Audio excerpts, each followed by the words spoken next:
अस्सलाम वालेकुम नाजरीन, साहिल ट्रिक्स में आपको खुशामदीद कहता और उम्मीद करता हूँ कि आज का दिन का इतना हिस्सा आपने अच्छे से गुजारा होगा। दोस्तों, आज की वीडियो में मैं बात कर रहा हूँ एक सीरियस मैटर के हवाले से। कुछ अरसा पहले आपने एक वीडियो देखी होगी जिसमें एक लाश जो है सड़क पर पड़ी हुई है, एक चारपाई पे। तो बहुत बड़ी यहाँ पे ख़बर है जो मैं आपके साथ शेयर कर रहा हूँ। एक हफ़्ते में 3 गैर मुल्की लाशें जो है सड़क पर दिखाई गई है, जिनको मारकर उनके लाशों को जो है सड़क पर रखा गया है। उनका ताल्लुक़ किस मुल्क से है और आखिर ऐसा क्यों हो रहा है, तो आज की वीडियो में मैं आपसे इसी के बारे में शेयर कर रहा हूँ। तो वीडियो को आपने लास्ट तक ज़रूर देखना है। अगर आपने साहिल ट्रिक्स को सब्सक्राइब नहीं किया है तो अभी सब्सक्राइब कर लीजिए, साथ घंटी को भी ऑन कीजिए ताकि लेटेस्ट अपडेट्स आपको बज़रिए नोटिफिकेशन मिलती रहे।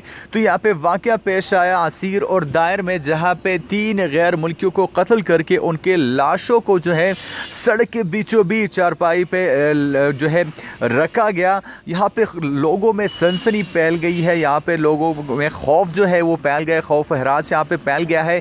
तीनों का ताल्लुक अफ्रीकी ममालिक से है जिनको कत्ल करके उनकी लाशें जो है सड़क पर रखी गई थी। अब यहाँ पे इन वाक़ों की जो है तहकीकात होने जा रही है, लेकिन यहाँ पे